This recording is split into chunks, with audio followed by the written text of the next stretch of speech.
Welcome to PDR, and today I have a video about the 10 reasons why this aquarium is the ultimate low maintenance tank. Now, low maintenance tanks have been on my mind because Bulk Reef Supply just posted a video where they're talking about different ways that they're going to explore creating low maintenance tanks. I think this is a commendable type of video series to do because low maintenance tanks are the key to long-term happiness in this hobby. Let's face it, life gets busy, things get in the way, people get behind on their maintenance of their tank, the tank gets problems, it crashes, they sell their stuff, they're out of the hobby. One way to avoid that is to have ways to enjoy the hobby with taking minimum amount of time. Now maybe you're not going to have your prized acropora or rare corals that you want, but there's plenty of corals that will do great with low maintenance, and there might even be ways to keep SPS tanks with almost no maintenance as well. But today I'm going to tell you about this tank, what I've done to make it low maintenance. I'm going to go through my list right now. So number one, the first thing you notice is there's no fish. Now what is a fish tank without fish? I thought, well, maybe that isn't the most exciting thing to do because it's great to have fish, but it does reduce maintenance. I do not have to feed this aquarium every single day. I just put in food now and then to keep the anemones happy and keep the snails a-munchin'.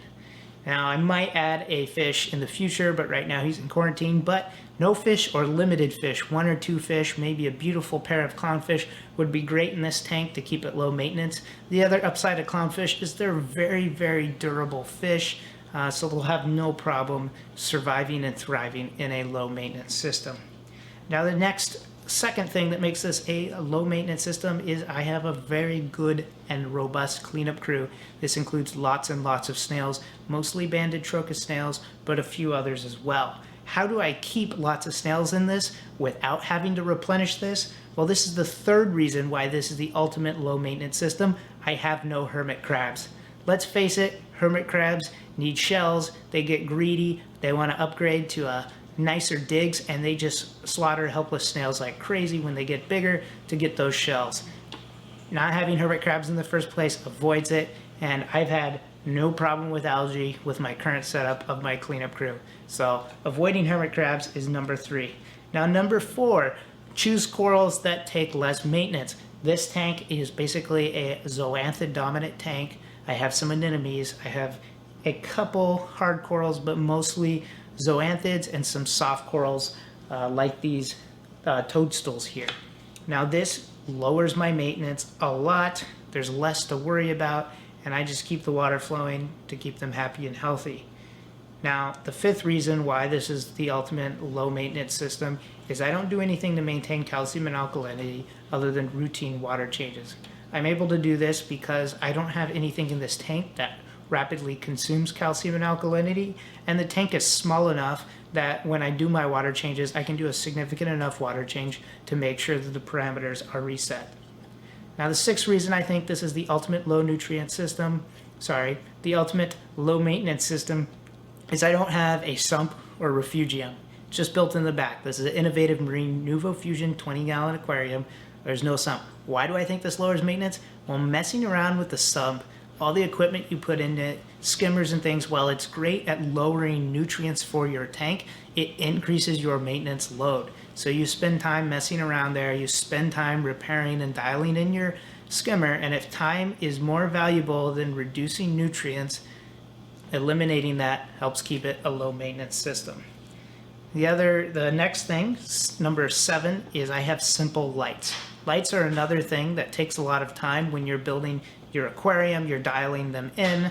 Also, you might want to, you get greedy and you want to mess with these things, and it might set up different chain reactions that you don't know when you're changing all the different channels. And so I had these simple lights, they're Kestrels, they go on and off. They are plugged into a controller, so they ramp up a little bit, but there's really not much messing with individual channels. There's only 2 knobs to turn. Those are the only ones I touch. Simple lights reduce my maintenance. Now number 8, an aquarium controller, as I alluded to. It's not necessary, but it does help reduce maintenance. Monitors parameters so I can see if something goes wrong, and also turns things on and off as you'd expect. Now number 9, no sand. Sand increases maintenance in my book. It's something that is kind of builds up different sorts of nutrients and stuff, so when you're changing water, you have to clean your sand, make sure that you suck it out good. Here, if there's detritus or other junk on the bottom, I can just see it laying on the bottom and it'll suck it up right away. So having no sand reduces the maintenance on this tank. And the last one, I've also alluded to this one, the number 10 reason why this low maintenance tank is it's not too big.